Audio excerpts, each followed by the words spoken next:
If the Los Angeles Lakers trade for Anthony Davis, it will be the biggest mistake in the franchise history. First off, really quickly, we have to agree that he won't get traded by the trade deadline. Anyway, back to the main subject at hand, the Los Angeles Lakers. We know AD wants to go to the Lakers because he was willing to take a $50,000 fine to say he wanted to go to the Lakers. Good Lord, that's a lot of money. Since they know Anthony Davis wants to go to the Lakers, the Pelicans and their GM Dell Demps are trying even harder not to trade him there. Because if you do, what type of tone does that set for the rest of the league? You can't just trade your star wherever he demands to be traded. The Lakers saw what happened with Paul George. They don't want to experience that deja vu with Anthony Davis. For a player like AD, at the very least, they have to trade Zoe, Kuz, B.I., and probably at least one of Hart, Zubac, and Wagner. And keep in mind, that's at the very least. I truly get why the Lakers are so excited to get him. I mean, a top 5 player saying he wants to play for your franchise. I get why they're excited, but you can't just throw in Kershaw, Aaron Donald, the whole Clippers franchise, and all your young assets to get him. Let me ask you a question. Would you trade Brandon Ingram, Lonzo Ball, and Kyle Kuzma for a player who couldn't make even the playoffs with DeMarcus Cousins and is known for having small but frequent minor injuries? The Lakers would have zero depth if they made that trade. Let me ask you another question. What makes the Warriors so good? Think about that.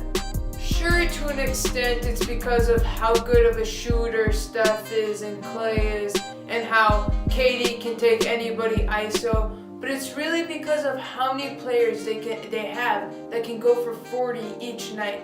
You can hold KD to 20, Steph to 12, Clay to 14, and then Boogie will go off for 40. They have so many threats. You're not just looking at one player like you are with the Lakers with LeBron. I know what you're thinking. Kyrie and Clay have shown interest in signing with the Lakers next offseason, and that way they have 3 players that are big threats. But it's not as simple as that. If you trade for AD, you will be paying AD and LeBron a combined $67.5 million. And if you get a player like Kyrie or Clay, you'll probably have to pay them around $25 million. So now you're looking at $92.5 million for 3 players. You'll basically have around $20-25 million to fill 10 roster spots.